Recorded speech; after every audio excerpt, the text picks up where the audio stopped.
Hi guys, ngayon nakuha na natin yung pinahiram nating kak na si Phoenix. Ayan, nung pinahiram ko siya.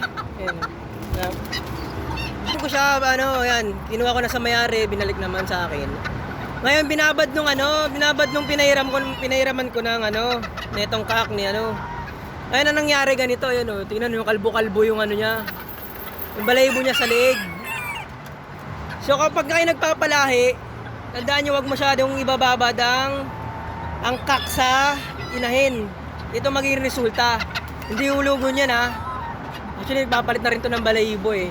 Ako nangyari dyan, dahil sa matagal na binabad ng mga pinanghiraman ko, yan ang naging resulta yan. Pero tutubo naman yan. Yan yung kalbo-kalbo, tinutukan ng hand yan.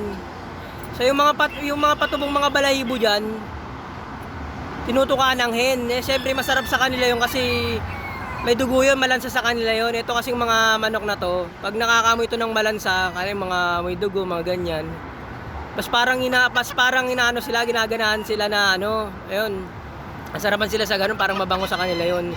Kaya yung mga ganitong mga kak, dapat dito binababad sa inahin pag magpapalahi kayo. Medyo lugo na rin siya, kaya yun, marami rin siya mga balahibo na pag nabunot, tumudugo, kaya kinakagat ng hen. Yan. Isa rin yan sa dahilan kung bakit ang mga sisiw nyo huwag masyadong pagsasamahin. Lalo na pag malalaki na yun, pag mga 4 months na, dyan lumalabas yung mga lugo ng mga balahibo na may dugo-dugo na gusto rin ng mga nila, kasama nila. Yan. Medyo siya, actually maganda na sana dapat to. Yung kapatid nito na si Tasmania, maganda ang balahibo eh. Yan, papaliguan lang natin siya ngayon eh. Dugo na rin siya oh. Wala na rin siya buntot. Paliguan natin siya ngayon. Parang ginulpe. Papakita ko nga sa inyo yung isang kapatid nito na halos kamukha niya rin yun na si Tasmania. Pakita ko lang sa inyo kung anong itsura ng pinalahi o dun sa hindi pinalahi. Pakita ko lang sa inyo. Ito nga yung kapatid niya pala ni Phoenix, yan, si Tasmania. Diba ang ganda ng balahibo, diba? Halos patapos na ito maglugon. Ang ganda ng balahibo, di ko pinapaliguan pero kintab yan. Ganyan dapat itsura ni Phoenix pag di natin siya piniram yan. Papaliguan lang natin si Phoenix.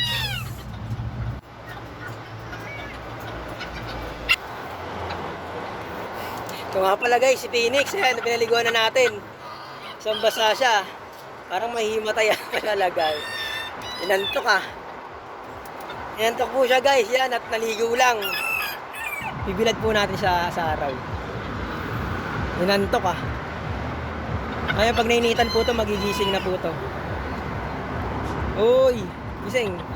Gising na. Yan lang po guys ang tips ko sa inyo. Maraming salamat po sa panonood. Kung interesado po kayo sa mga ganitong video, mag-subscribe lang po kayo, like and share. Malaking tulong na po yun sa akin para marami po tayong mapag-usapan tungkol sa mga bantam. Yan lang po, maraming salamat po. Bye po muna.